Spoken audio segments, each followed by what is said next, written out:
Progressivement, des inconnus avaient commencé à venir dans le village. C'était la première fois, depuis qu'elle était arrivée, que l'on pouvait sentir des tensions. Le soir, il tenait des réunions chez le maire, afin de réfléchir à l'évolution de la situation. Pour l'instant, rien n'avait changé, mais il s'interrogeait sur les conséquences que pourrait avoir l'afflux d'étrangers. Certains se dirent qu'ils pourraient en profiter et virent une manière d'arrondir les finances du village. Et il ne faudrait surtout pas qu'elle parte ailleurs. Sa présence était devenue essentielle. Ils étaient tous d'accord sur une chose, Alphonsine était à eux et elle devait rester ici.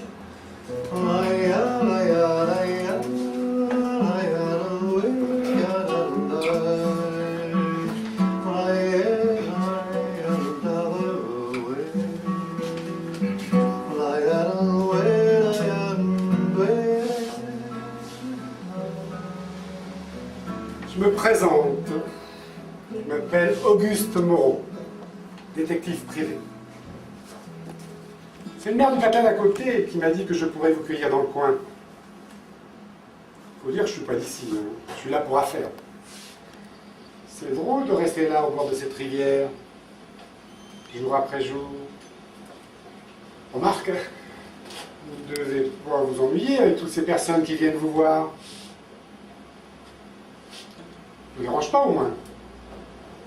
Vous n'avez pas l'air très causant. Je crois que j'aime la poule qui caquette, et j'ai besoin de votre avis. Il paraît que vous êtes un peu le guide pour les gens du coin. Vous n'êtes pas une sorcière au moins. Bon, vous ne tracassez pas. Je vais m'asseoir. Là, sur cette pierre.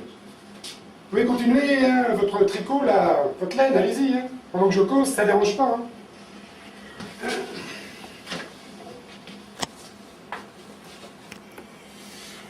Je travaillais pour une bourgeoise, une fois du genre à la chatte qui miaule, si vous voyez ce que je veux dire.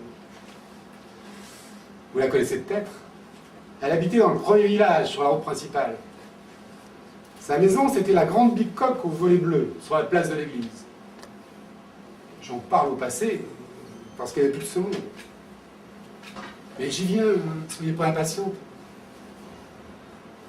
Que des malheurs lui arrivaient à ma bigote, depuis quelque temps. À croire qu'elle avait fâché son Dieu. Elle était persuadée qu'elle était victime d'une malédiction. Et à son âme. Elle m'avait embauché pour que je lui retrouve une boîte à couture qu'elle avait égarée. Une véritable œuvre d'art. Un affamé qui traîne dans le milieu des arts et de la brocante à Paris m'a raconté que cette boîte a été forgée par le mage Amir El Moussaoui sur ordre du prince Abdallah II de Jordanie, au temps des croisades, pour être offerte à la future princesse. Le mage a lié un sort puissant à son œuvre. L'objet ne doit appartenir qu'à des femmes. Celle qui le possède doit, au terme de sa vie, l'offrir à une connaissance de son choix.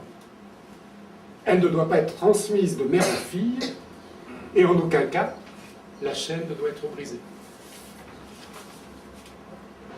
Si ces règles sont respectées, la boîte assure bonheur et prospérité, malheur, à celle qui brise la chaîne.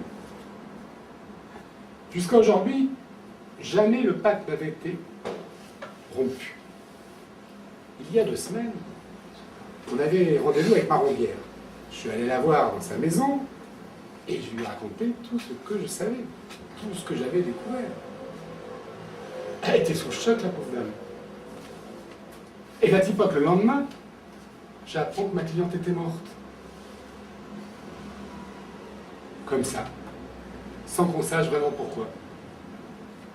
Faut dire qu'elle avait toujours l'air d'avoir un barillet dans le cul. Le coup a dû finir par partir tout seul. Si je vous raconte tout ça, c'est que j'ai causé avec la flicaille du coin qui mène l'enquête. On en est venu à parler d'une femme qui vivait au bord de la rivière et qui passait son temps à tricoter, à croiser ses aiguilles. Vous ne dites rien. C'est dommage. Mais vous avez raison. Des fois, il faut mieux taire sa langue. En tout cas, si vous avez besoin d'un détective, n'oubliez pas l'Auguste. Auguste Moreau, le meilleur détective de la capitale.